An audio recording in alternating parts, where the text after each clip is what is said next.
Zoti Berisha, përveç fjalimit që mbajtet në samitin e PPS, ku ka qenë fokusi dhe në takimet informale dhe çfarë arri Partia Demokratike me këtë fjalim ditën e sotme, një të fjalim i fortë i mbajtur nga ana juaj? Fjala në një audiencë për mbi 2000 dijetarësh, zyrtarës të niveleve më të larta dhe udhëheqësish të partive politike të qendrës djathtë, këtu ka një rëndësi, mendoj unë, shumë të veçantë për paraqitjen e situatës në narkoshtetin e parë dhe të vetëm të Europës, siç është Shqipëria. Argumentat që unë paraqita, faktet,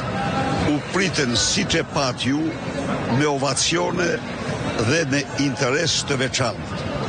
Pas fjalës, me dhjetra, miq të njohur, por edhe personalitetet pa njohura, më përgëzuan për parashtrimin që i bëra situatës dhe natyrisht garancisë që paraqita se forca politike që përmbysi diktaturën më staliniste në Europë do të përmbys dhe narkodiktaturën e parë dhe të vetme në Europë. Mendimin e Partisë Popullore Europiane. Këtu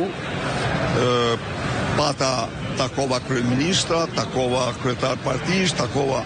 miq të vjetër të njohur dhe natyrisht komentet për fjalën time ishin shumë mbështetëse dhe me shumë mbreslënje tek secili prej tyre që kishte dëgjuar. Pata rastin takoj kryeministrin Mitsotakis, shkurtimisht dhe bisedova në kam me ta për situatën, por dhe miq të tjerë, të vjetër, miq të çmuar, me një fjalë, konsideroj se në këtë kuvend më i rëndësishëm që mblidhet në Europë, bërëm avokatin e vërtet të kauzave të drejta të opozitës shqiptare. Qëllimi ishte ky dhe kemi mbështetje shumë të madhe. Kur thoni mbështetje, zoti Berisha, e keni fjalën mbështetje edhe për procesin elektoral të datës 11 maj? Pa diskutim, edhe për procesin elektoral dhe për zhvillimet e mas procesit elektoral, mbasi forca opozita në qeveri pas 11 majt